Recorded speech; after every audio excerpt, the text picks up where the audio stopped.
I think I'm seeing a ghost. Betty, Yes? it's Henry. Henry Stam. Henry Stam. Oh, my God.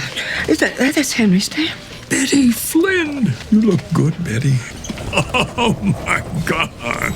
Just a few hours ago, the elderly Betty broke her arm. She was rushed to the hospital for treatment. Meanwhile, not far from her bed, doctors were gathered around another elderly patient, Henry, discussing his condition. Henry had fallen down the stairs while boarding a cruise ship. He not only fractured his ribs, but was also diagnosed with sick sinus syndrome. His planned trip to Alaska was now ruined. As the medical staff wheeled Betty's bed past Henry's bed, Henry, who was still talking to the doctor, suddenly froze his gaze on Betty. A spark of disbelief lit up his cloudy eyes. Henry? Henry Stam. Oh, my God. That's Henry Stam. They stared at each other, their aged faces still familiar. The memories of their past rushed back in an instant. You look good, Betty.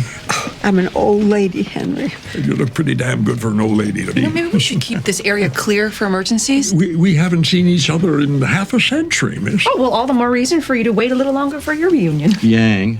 She'll be in room 3128. Okay. Betty Flynn. Oh, my God.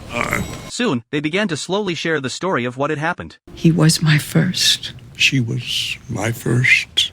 Irene and I were waiting for our wedding nights. For the first time in my life, I felt complete.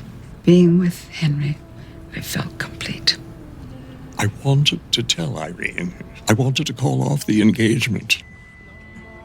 Would have been a terrible scandal. And it would have ruined my friendship with Irene.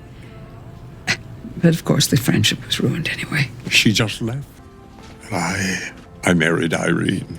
After which, they had severed all contact. It had been 50 years since their last meeting. She wasn't Betty. I told myself there'd be plenty of Henrys in my life. And were there? My husband was a good man, kind, funny, smart. But he was no Henry.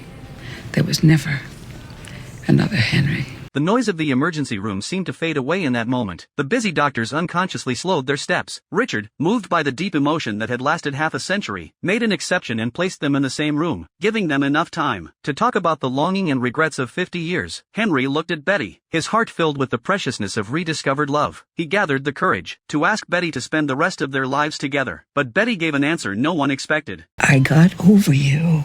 I married Mike. I had 4 kids, now grandkids that give me such joy. I got over you. I'm sorry.